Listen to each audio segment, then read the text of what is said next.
शांति। राजयोग से राजाई। बाबा हम पर मेहरबान हुआ और हम ऐसा ज्ञान देता है, ऐसी पढ़ाई पढ़ाता है, ऐसा कोर्स कराता है कि हमारी 21 जन्मों की कमाई का प्रबंध कर देता है कि मेरे बच्चों को 21 जन्मों तक कुछ भी कमाना ना पड़े, घर बैठे आराम से सब कुछ मिलता रहे, प्रकृति सब कुछ प्रदान करे, प्रकृति का सौंदर्य मन को आनंदित करता रहे, मेरे बच्चे सोने हीरे के महलों में रहें, अथा धन संपदा के मालिक बने और इतनी शक्तियाँ दे देता है कि 2 युग तक उनके बनाए हुए स्वर्ग को संभालते रहें, कोई शत्रु आंख उठाकर भी ना देख सके, माया तनक भी बार करने का साहस ना कर सके।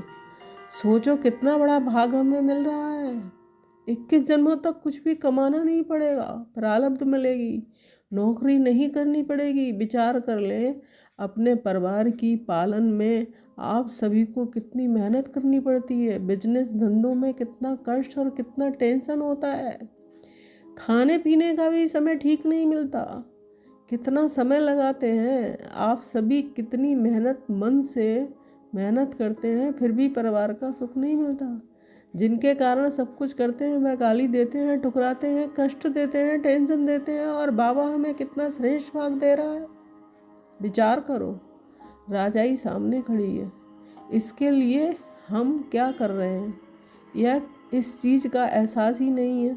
कितना बड़ा भाग हमें प्राप्त होने जा रहा है। ऐसे महान भाग को प्राप्त करने के लिए तो हमें 20 नाखूनों का जोर लगा देना चाहिए, अपनी संपूर्ण शक्ति लगा देनी चाहिए, अपने को समय देना चाहिए। इधर उधर व्यर्थ में जो समय जाता है उसको बचाकर इस कमाई में तत्पर हो जाना चाहिए। ये कमाई मुरली सुनने से होती है, ज्ञान चिंतन से होती है, दूसरों को ज्ञानदान करने से होती है, योग अभ्यास करने से होती है। इसलिए स्वयं के लिए योग अभ्यास करने का समय अवश्य निकालें। ऐसा ना हो कि कर्मों में इतने व्यस्त हो गए हो, कि काम धंधों में इतने फंस गए हो, लौकिक संबंधों में इतने उलझ गए हो कि अपने लिए भी समय नहीं मिल रहा है। यदि अपने लिए ही समय नहीं होगा तो समय आपको बड़ा कष्ट देगा।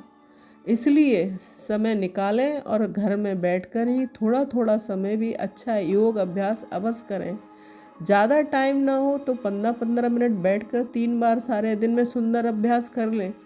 इसमें एकाग्रता भी बहुत बढ़ेगी और योग करने में रुचि भी पैदा होगी। योग के लिए मन लगेगा। एक बार शांति की अनुभूति में आत्मा शांत स्वरूप बाबा शांति के सागर, उनकी शांति की किरणें मुझ पर पड़ रही हैं। दूसरी बार पवित्रता की अनुभूति, मैं परम पवित्र आत्मा हूँ, बाबा पवित्रता के सागर हैं, उनकी पवित्र किरणें मुझ में समा रही हैं। तीसरी बार शक्तियों की अनुभूति, उनकी मास्टर सर्वशक्तिमान बाबा शक्तिमान, उनकी शक्तियों के फाउंटेन मुझ पर पड़ रहा है। 15-15, 20-20 मिनट में 3 बार ये अभ्यास करने से सहज योगी जीवन बन जाएगा। आपके घरों की सारी समस्याएं समाप्त हो जाएंगी और पुरुषार्थ में आपको बहुत आनंद प्राप्त होगा। तो आज सारा दिन यही अभ्यास करेंगे। मैं मास्टर सर्वशक्तिमान हूँ और सर्वशक्तिमान का फाउंटेन फव्वारा मुझ पर पड़ रहा है, ये सुग्ध झरना मुझ पर बह रहा है। ओम शांति।